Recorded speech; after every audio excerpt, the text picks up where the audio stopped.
प्रिय विद्यार्थियों, एक बार फिर से आप सभी का संस्कृत की कक्षा में स्वागत है। हम लोग विगत दिनों संस्कृत गद्य के प्रथम पाठ कवि कुलगुरु कालिदास का अध्ययन कर रहे थे। हम लोगों ने विगत कक्षाओं में कालिदास के बारे में इस पाठ के माध्यम से जो बातें जानी वो इस प्रकार से हैं। प्रिय विद्यार्थियों, कालिदास संस्कृत के सर्वश्रेष्ठ कवि माने जाते हैं और इनका सम्मान, इनकी प्रसिद्धि केवल भारत देश में नहीं बल्कि विश्व में भी संस्कृत के सर्वश्रेष्ठ कवियों में की जाती है।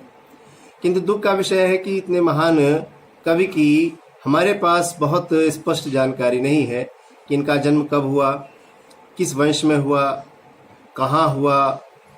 ये सब बातें न तो कालिदास ने अपने ही ग्रंथों में अपने बारे में लिख करके बताई हैं, न ही अन्य कवियों ने कालिदास के बारे में कुछ लिखा है।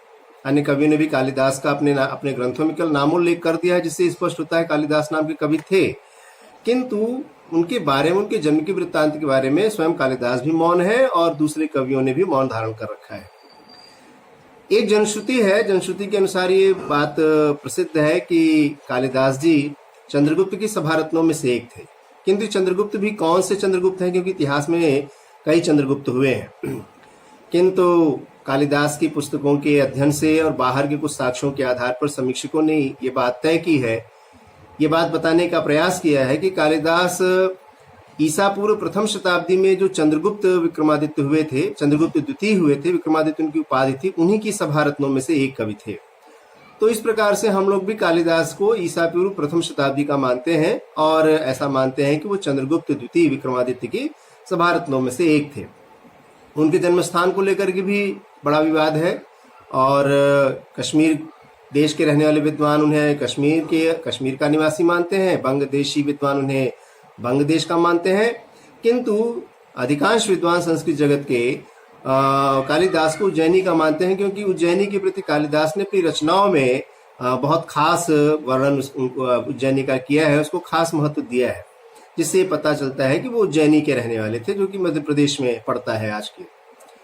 प्रिय विद्यार्थियों, उनकी रचनाओं में जिस तरह से वर्ण, आश्रम, धर्म व्यवस्था का वर्णन है, उससे ये स्पष्ट होता है कि उन्होंने ब्राह्मण वंश में जन्म लिया था और ये शिव के अनुरागी थे, शिव भक्त थे। शिव भक्त होने के बावजूद भी दूसरे पंथों से इनका कोई वैर नहीं था, बहुत छोटी मानसिकता के नहीं थे और इनके विषय में बहुत सारी किंवदंतियां प्रसिद्ध हैं, उन पर भी चर्चा कर लेना स्पष्ट रहेगा, ठीक रहेगा। कुछ कवि ये कहते हैं कि कालिदास में जो प्रतिभा कही जाती है उसका निदर्शन उनकी रचनाओं में नहीं होता है। किंतु ऐसे विद्वानों का आरोप निराधार है। कालिदास संस्कृत की जितनी विधाएं हैं उन सभी में अपनी रचनाएं करके संसार में अपना एक अद्वितीय स्थान बनाया है। प्रिय विद्यार्थियों, कालिदास की जो 7 रचनाएं प्राप्त होती हैं उनमें से 2 उनके महाकाव्य हैं, 2 उनके गीत काव्य हैं और 3 नाटक हैं। महाकाव्यों में रघुवंशम और कुमार संभव है। रघुवंश प्रिय विद्यार्थियों 19 सर्गों का है और इसमें इक्ष्वाकु वंश के राजा दिलीप से शुरू करके अग्निवर्ण नाम के राजा तक का वर्णन है। कुमार संभव में शिव और पार्वती की प्रथम संतान स्वामी कार्तिकेय का जन्म का वर्णन है। ये दोनों महाकाव्य हैं। इसी प्रकार से इनके 2 नाटक हैं, ऋतुसंहार और मेघदूतम। ऋतुसंहार जैसा नाम ही है इसका, इस ग्रंथ में 6 ऋतुओं का वर्णन किया गया है। मेघदूतम में यक्ष और यक्षिणी के विरह का वर्णन है। यक्ष और यक्षिणी 2 प्रेमी जोड़े थे जिनका विछोह हो जाता है, उनके वियोग की अवस्था का वर्णन 2 खंडों में है, पूर्व मेघ और उत्तर मेघ करके। इस प्रकार इसके बाद कालिदास की 3 नाटक प्राप्त होते हैं, विक्रमोर्वशीयम, मालविकाग्निमित्रम और अभिज्ञान शाकुंतलम। विक्रमोर्वशीयम में कालिदास ने पुरुरवा और उर्वशी की प्रेम कथा का वर्णन किया है। मालविकाग्निमित्रम में मालविका और अग्निमित्र, मालविका नायिका है और अग्निमित्र नायक है, इन दोनों के प्रेम का वर्णन 5 अंकों में किया गया है। और कालिदास की जो सर्वश्रेष्ठ नाटक, संसार में जो सर्वश्रेष्ठ नाटक माना जाता है वो कालिदास की वो रचना अभिज्ञान शाकुंतलम है। प्रिय विद्यार्थियों, अभिज्ञान शाकुंतलम 7 अंकों में विभाजित है और इस अभिज्ञान शाकुंतलम में शकुंतला और दुष्यंत की प्रेम कथा का वर्णन है और दुष्यंत और शकुंतला के विवाह का वर्णन है। बहुत ही रोचक कथा है, बहुत ही रोचक नाटक है। प्रिय विद्यार्थियों, समय मिलने पर इस नाटक को अवश्य पढ़ना चाहिए। अभिज्ञान शाकुंतलम, जैसा नाम से ही पहचान बात हो रही है, अभिज्ञान माने पहचान। शाकुंतला की पहचान जिस चीज से होती है वो एक अंगूठी मेन है, जिसकी वजह से इस ग्रंथ का नाम अभिज्ञान शाकुंतलम पड़ा है। प्रिय विद्यार्थियों, शकुंतला स्वर्ग की अप्सरा मेनका और विश्वामित्र की कन्या थी। पैदा होते ही मेनका ने शकुंतला का त्याग कर दिया था और वो स्वर्ग वापस अपने स्थान पर चली गई थी, देवलोक में। तो पक्षियों ने शकुंतला की रक्षा की और बाद में कण्व ऋषि ने शकुंतला का पालन पोषण किया। हम लोगों ने अभी तक इतनी बातें पढ़ी हैं। आज उसके आगे के जो अनुच्छेद हैं, पैराग्राफ हैं, उनका हिंदी भावार्थ समझने का प्रयास करेंगे। विद्यार्थियों, अब हम लोग अनुच्छेद के हिंदी भावार्थ को समझने का प्रयास करते हैं। देखें, वस्तुतः कालिदासः मूर्धन्यतमः भारतीयः कविः अस्ति। वास्तव में कालिदास सर्वश्रेष्ठ भारतीय कवि हैं। एकतः तस्य कृतिषु, एकतः एक और, तस्य उनकी, कृतिषु सप्तमी विभक्ति बहुवचन, रचनाओं में, उनकी कृतियों में, एक और उनकी कृतियों में, एक और उनकी रचनाओं में, काव्योचित गुणा नाम, काव्य उचित, गुण संधि हो गया, काव्य और उचित, काव्योचित, काव्योचित गुणा नाम समाहारः दृश्यते। काव्य के लिए उचित गुणों का समावेश दिखाई पड़ता है, देखा जाता है। अपरतः च, और दूसरी ओर, च और अपरतः दूसरी ओर, और दूसरी ओर भारतीय जीवन पद्धति, भारतीय जीवन पद्धति की सर्वांगीणता तत्र राजते, उसमें सुशोभित होती है। उसमें अर्थात किसमें? कालिदास की रचनाओं में, कालिदास के काव्यों में क्या होता है? एक और तो उनकी रचनाओं में काव्य के उचित गुणों का समावेश दिखाई पड़ता है। काव्य लिखने के लिए जो जो आवश्यक गुण होने चाहिए वो सब उस काव्य में दिखाई पड़ता है। और दूसरी ओर भारतीय जीवन पद्धति की सर्वांगीणता वहां सुशोभित होती है। काव्य उत्कर्ष दृष्टिया, काव्य के उत्कर्ष की दृष्टि से एक काव्य किस तरह से सुंदर हो सकता है, किस तरह से और अच्छा हो सकता है, पाठक के हृदय को किस प्रकार से आकर्षित कर सकता है, उस दृष्टिकोण से वह कह रहे हैं यहाँ कि काव्योत्कर्ष दृष्टिया, गुण संधि काव्य उत्कर्ष दृष्टिया, काव्य के उत्कर्ष की दृष्टि से, दृष्टिया, तस्य काव्येषु, उसके काव्यों में, उनके काव्यों में, मानव मनसः, मानव मन के, सूक्ष्मानुभूति नाम इंद्रधनुष, सूक्ष्म अनुभूतियों का इंद्रधनुष। हमारे मन के अंदर जो छोटी छोटी बातें, सूक्ष्म अनुभूतियां चलती हैं, सुख की, दुख की, करुणा की, वो सभी अनुभूतियों का सूक्ष्म अनुभूति नाम इंद्रधनुष, सूक्ष्म अनुभूतियों के इंद्रधनुष, कस्यापि किसी भी सहृदय के चित्त को आकर्षित कर सकते हैं, किसी भी सहृदय के मन को अपनी ओर खींचने में समर्थ है। कौन? काव्य के उत्कर्ष की दृष्टि से जो काव्य कालिदास ने लिखे हैं, उनके काव्यों में मानव मन की सूक्ष्म अनुभूतियों का इतना सुंदर वर्णन है कि वो किसी भी सहृदय के हृदय को, किसी भी सहृदय के मन को अपनी ओर आकर्षित कर सकते हैं। वही बात यहाँ कही है, काव्य उत्कर्ष दृष्टिया, काव्य के उत्कर्ष की दृष्टि से, तस्य काव्येषु, उनके काव्यों में, मानव मनसः, मानव मन की, सूक्ष्म अनुभूति नाम इंद्रधनुष, सूक्ष्म अनुभूतियों का इंद्रधनुष, कस्यापि सहृदयस्य, किसी भी सहृदय के मन को, आवर्जयितुम पारयति, किसी भी सहृदय के चित्त को, मन को अपनी ओर आकर्षित कर सकता है। प्रकृति ही अपि स्वजड़त्वम विहाय, प्रकृति ही अपि, प्रकृति भी, स्वजड़त्वम, अपनी जड़ता को, विहाय छोड़ करके, प्रत्यय विहाय छोड़ करके, सर्वत्र हर जगह, मानव सहचरी इव आचरति, मानव की सहचरी के समान आचरण करती है। अर्थात प्रकृति भी ऐसा नहीं लगता है कि कोई जड़ वस्तु है, बल्कि उनकी रचनाओं में ऐसा प्रकृति का वर्णन कालिदास ने किया है जैसे वो मनुष्य की सहचरी हो, मनुष्य के साथ साथ आचरण करने वाली, मनुष्य के समान, मनुष्य की तरह आचरण करने वाली हो। ऐसा कालिदास ने अपनी रचनाओं में प्रकृति का वर्णन किया है। उसी बात को यहाँ कह रहे हैं कि प्रकृति ही अपि स्वजड़त्वम विहाय, प्रकृति भी अपनी जड़ता को छोड़ करके सर्वत्र हर जगह मानव सहचरी इव आचरति, मानव के, मनुष्य की सहचरी के समान, मनुष्य के साथ चलने वाली के समान आचरण करती है। रघुवंशे उसका उदाहरण देते हैं, कैसे काव्यों में कहाँ कहाँ वर्णन हुआ है प्रकृति का। रघुवंशे दिग्विजयार्थम प्रस्थितस्य रघोः सभाजनम वन वृक्षा प्रसून वृष्टिभिः संपादयन्ति। प्रसून वृष्टिभिः पुष्पों की वर्षा करते हैं। कौन करता है?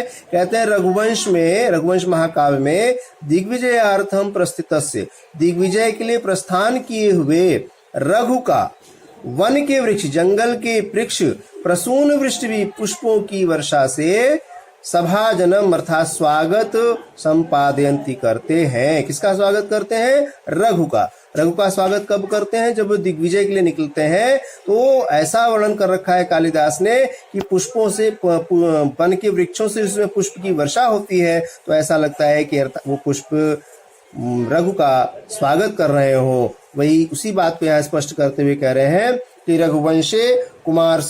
रघुवंशे दिग्विजयार्थम प्रस्थितस्य रघोः सभाजनम, रघुवंश में दिग्विजय के लिए प्रस्थान किए हुए रघु का वन के वृक्ष पुष्प वर्षा से, प्रसून अर्थात पुष्प वृष्टि भी वर्षा से सभाजनम स्वागत संपादयन्ति संपादित करते हैं।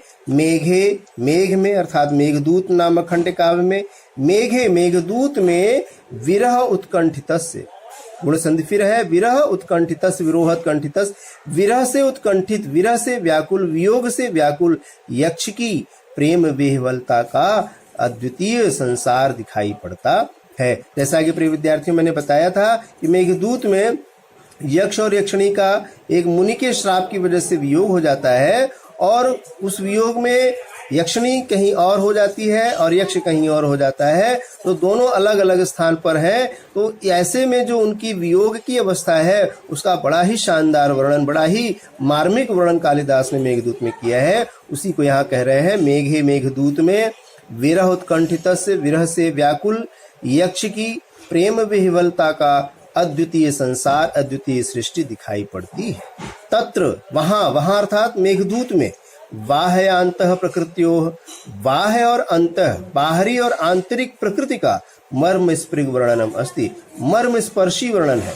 बाह्य प्रकृति यानी जो हम प्रकृति देख रहे हैं, नदियां, पेड़ पौधे, वृक्ष, सूर्य, चंद्रमा, ये बाह्य प्रकृति है। और अंतः प्रकृति अर्थात हमारे अंदर का जो सुख दुख करुणा दया ये जो भाव है, ये हमारी अंतः प्रकृति। तो दोनों तरह की प्रकृतियों का कालिदास ने मेघदूत में बड़ा ही शानदार वर्णन किया है, बड़ा ही मार्मिक वर्णन किया है। उसी को यहाँ स्पष्ट करते हुए कह रहे हैं कि तत्र वहां अर्थात मेघदूत में बाह्य अंतः, बाह्य प्रकृति और अंतः प्रकृति का मर्म स्पृग वर्णनम अस्ति, मर्म स्पर्शी वर्णन है।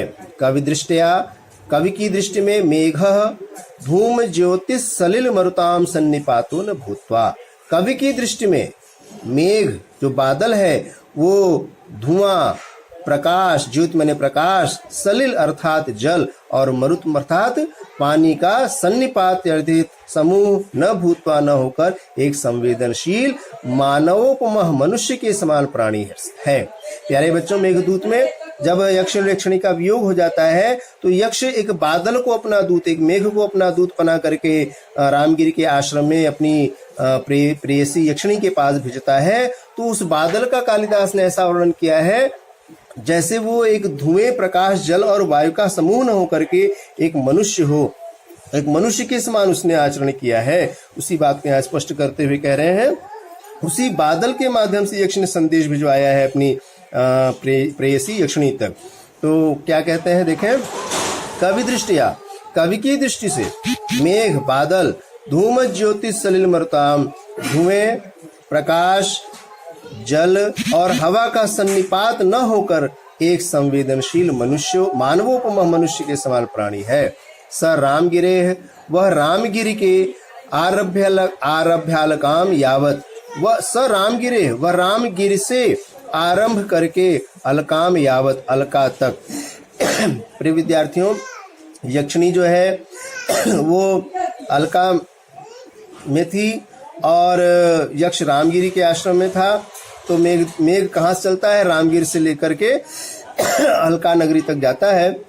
वही यहाँ कह रहे हैं कि स रामगिरे आरभ्य अलकाम यावत, वह रामगिरी से आरंभ करके अलकाम यावत, अलका तक, यस्य कस्यापि सन्निधिम, जिस किसी का भी साथ लभते प्राप्त करता है, तस्मै हर्षोल्लासो वितरति, उसी को हर्ष और उल्लास बांटता है। कौन? बादल।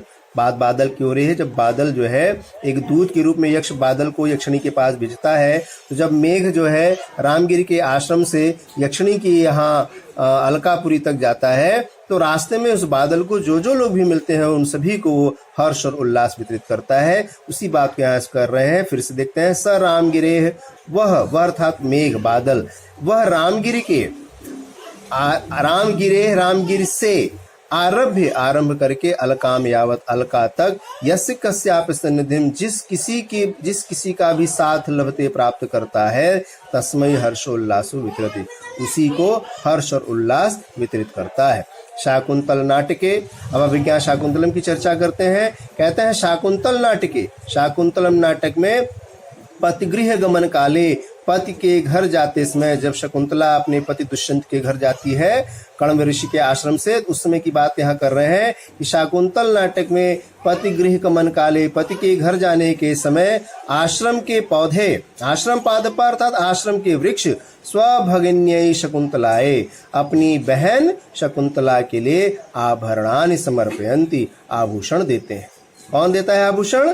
वहां पर कण्व ऋषि के आश्रम में जो वृक्ष हैं वो अपनी बहन शकुंतला के लिए आभूषण समर्पित करते हैं। हरिणार्भकः, हिरण के शावक, तस्याह मार्ग अवरोधम कृत्वा, उसके मार्ग को रोककर, उसके अर्थात किसके? शकुंतला के। जब शकुंतला जा रही है अपने पति के घर दुष्यंत के घर, तो उसके जाने से ऐसा लगता है कि वहां के पौधे, वहां के पशु, वहां की नदियां, वह सभी दुखी हैं। तो उन सभी का वर्णन कालिदास ने किस प्रकार से किया है? कहते हैं हरिणार्भकः तस्याह मार्गावरोधम कृत्वा, हरण के शावक, हरण के बच्चे, उसके अर्थात शकुंतला के मार्ग को अवरोध करके, मार्ग का अवरोध कृत्वा करके, स्वकीयम निश्चलम, अपने निश्चल प्रेमम प्रकटयति, प्रेम को प्रकट करते हैं। एवमेव, इस प्रकार से ही नद्यः प्रेयस इव आचरन्ति, और इसी प्रकार नदियां प्रेमिका के समान आचरण करती हैं। सूर्य क्या करता है? उसमें जब विदाई होती है, विदा की वेला में आप जानते हैं सभी की आंखें नम होती हैं, तो यहाँ भी सूर्य सूर्य के माध्यम से वर्णन हो रहा है, आंसुओं ओस की बूंदों के माध्यम से और सूर्य के माध्यम से बात रखते हैं कालिदास कि सूर्य अरुणोदय वेलायाम, सूर्य अरुणोदय की वेला में, प्रातः काल की प्रथम किरण जब निकलती है उस वेला में, स्वप्रियतमायाः नलिन्याः, अपनी प्रियतमा कमलिनी के तुषार बिंदु ओस की बूंद रूपी अश्रोणी आंसुओं को स्वकरैः, अपने हाथों से अर्थात अपनी किरणों से परिमृजति पहुंचता है। प्रिय विद्यार्थियों, कहने का आशय, जैसे सूर्य जब सुबह निकलता है तो कमलिनी के ऊपर जो उसकी बूंदें होती हैं वह गायब हो जाती हैं। इसका वर्णन यहाँ पर इस प्रकार से कालिदास ने किया है कि मानो ऐसा लगता है इस दृश्य को देख करके कि शकुंतला के पति के घर जाने के समय इतनी दुखी है कमलिनी कि वो रोई है, उसके आंखों में आंसू है, तो सूर्य उसके आंखों के आंसू को पोंछ देता है, उसके आंसुओं को सूर्य अपनी रोशनी से दूर करता है। लेकिन यहाँ प्रकृति की मानव सहचरी के रूप में वर्णन करते हुए कालिदास ने ऐसा उसका वर्णन कर दिया है कि लगता है कि सूर्य एक मानव के रूप में है, कमलिनी एक मनुष्य के रूप में है। उस तरह से वर्णन करते हुए कहते हैं कि सूर्य अरुणोदय वेलायाम, सूर्य अरुणोदय की वेला में अपनी प्रीतमा कमलिनी के ओस की बूंद रूपी अश्रुणी आंसुओं को स्वकरैः परिमृजति, अपने हाथों से पोंछ देता है। प्रिय विद्यार्थियों, आज के लिए केवल यही पैराग्राफ, क्योंकि बहुत महत्वपूर्ण अनुच्छेद है, इसके लिए आज इतना ही। शेष अनुच्छेदों का हिंदी भावार्थ हम लोग अगली कक्षा में पढ़ेंगे। चलते चलते मंत्र दोहराते हैं। सर्वे भवन्तु सुखिनः, सर्वे सन्तु निरामयाः, सर्वे भद्राणि पश्यन्तु, मा कश्चित् दुःख भाग् भवेत्। ओम शांति शांति शांति।